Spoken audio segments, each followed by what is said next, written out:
tu dis qu'on ne t'aime pas. Je t'entends dire ça, toujours je t'ai entendu. Aussi loin que je puisse remonter en arrière, je ne garde pas la trace que tu n'aies fini par dire qu'on ne t'aime pas, qu'on ne t'aimait pas, que personne jamais ne t'aima. Et que c'est de cela que tu souffres. Tu es enfant, je te l'entends dire. Tu ne manquais de rien et tu ne subissais rien de ce qu'on appelle le malheur. Même l'injustice de la laideur ou de la disgrâce et les humiliations qu'elles apportent, tu ne les as pas connues, tu en fus protégé. Je pensais que peut-être, sans que je comprenne, donc comme une chose qui me dépassait, que peut-être tu n'avais pas tort et que, en effet, les autres, moi, les parents, le reste du monde, nous n'étions pas bons avec toi et nous te faisions du mal. Tu me persuadais, j'étais convaincu que tu manquais d'amour. Je te croyais et je te plaignais. Et cette peur que j'avais, car c'est bien là encore de la peur qu'il est question, cette peur que j'avais que personne ne t'aime jamais, cette peur me rendait malheureux à mon tour, mais coupable encore. Coupable aussi de n'être pas assez malheureux, de ne l'être qu'en me forçant, coupable de n'y pas croire en silence. Nous pensions, et beaucoup de gens, des hommes, des femmes, ceux-là avec qui tu vis depuis que tu nous as quittés, nous pensions que tu n'avais pas tort, que pour le répéter si souvent, pour le crier tellement, comme on crie des insultes, ce devait être juste, nous pensions que nous ne t'aimions pas assez, ou du moins que nous ne savions pas te le dire, et ne pas te le dire, cela revient au même. Ne pas te dire assez que nous t'aimions, ce doit être comme ne pas t'aimer assez.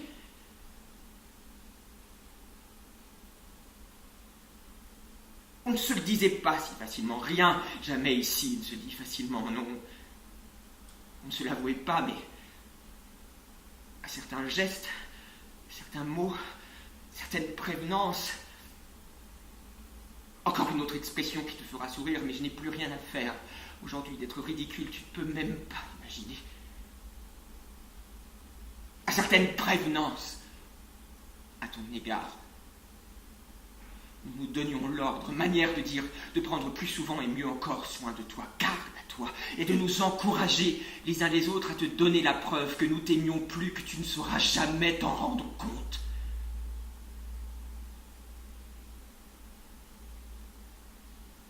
Je cédais. Je devais céder. Toujours j'ai dû céder.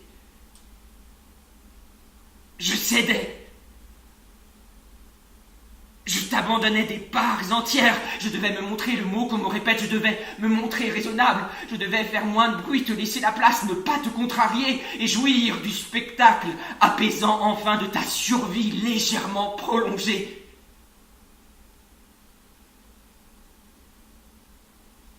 Nous nous surveillions, on se surveillait.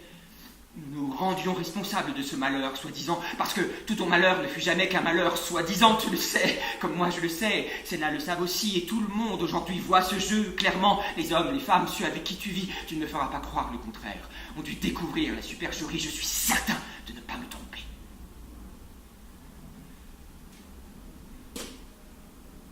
Tout ton soi-disant malheur n'est qu'une façon que tu as toujours eu, parce que tu le voudrais, tu ne saurais t'en défaire, tu es pris à ce rôle que tu as toujours eu de tricher, de te protéger et de fuir.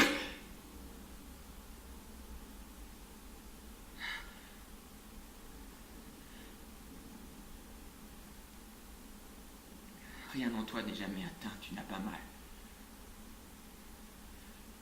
Si tu avais mal, tu ne me le dirais pas, j'ai appris cela à mon tour, et tout ton soi-disant malheur n'est qu'une façon que tu as de répondre, d'être là devant les autres et de ne pas les laisser entrer. C'est ta manière, à toi, ton allure. Le malheur sur le visage comme d'autres, un air de crétinerie satisfaite. Tu as choisi ça, cela t'a servi et tu l'as conservé.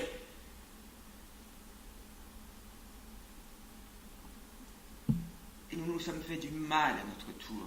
Et peu importe si c'était de ma faute, ça ne pouvait être que de ma faute. On devait m'aimer trop, puisqu'on ne t'aimait pas assez, et on voulut alors me reprendre ce qu'on ne me donnait pas, et on ne me donna plus rien. Et j'étais là, couvert de bonté, sans intérêt, à ne jamais devoir me plaindre, à sourire, à jouer, à être satisfait, comblé. Tiens, le mot comblé, alors que toi, toujours, inexplicablement, tu suais le malheur, dont rien ni personne, malgré tous ses efforts, n'aurait su te distraire et te sauver.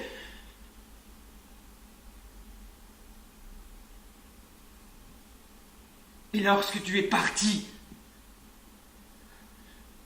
lorsque tu nous as quittés, lorsque tu nous abandonnas, je ne sais plus quel mot définitif tu nous jetas à la tête, je dus encore être le responsable, être silencieux et admettre la fatalité, et te plaindre aussi, et m'inquiéter de toi à distance, et ne plus jamais oser dire un mot contre toi, ne plus jamais même oser penser un mot contre toi, rester là comme un bonnet à t'attendre.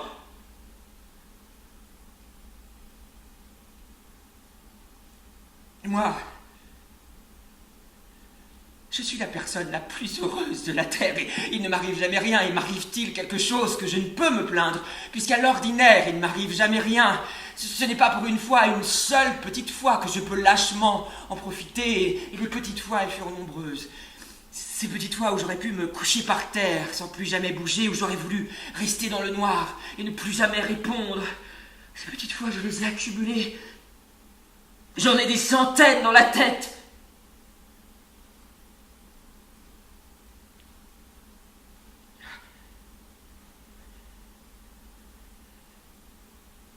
Tu es là devant moi. Je savais que tu serais ainsi, à m'accuser sans mots, à te mettre debout devant moi pour m'accuser sans mots, et je te plains et j'ai de la pitié pour toi. C'est un vieux mot, mais j'ai de la pitié pour toi, et de la peur aussi, et de l'inquiétude. Malgré toute cette colère,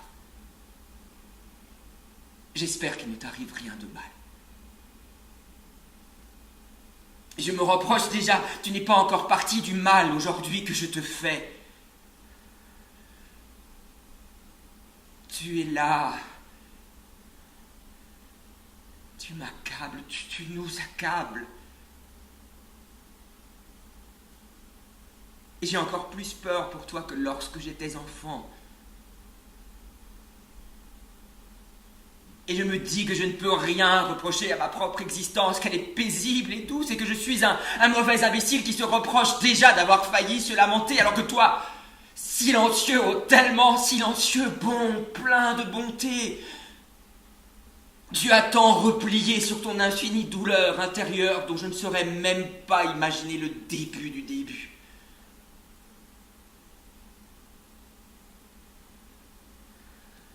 Je ne suis rien. Je n'ai pas le droit.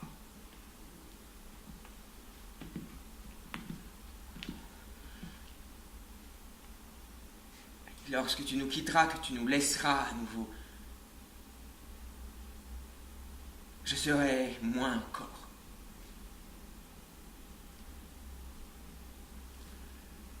Juste là,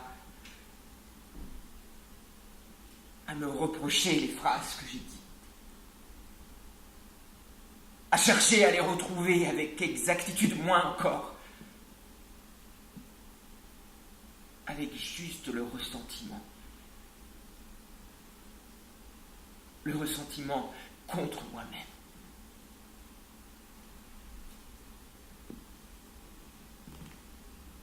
Louis.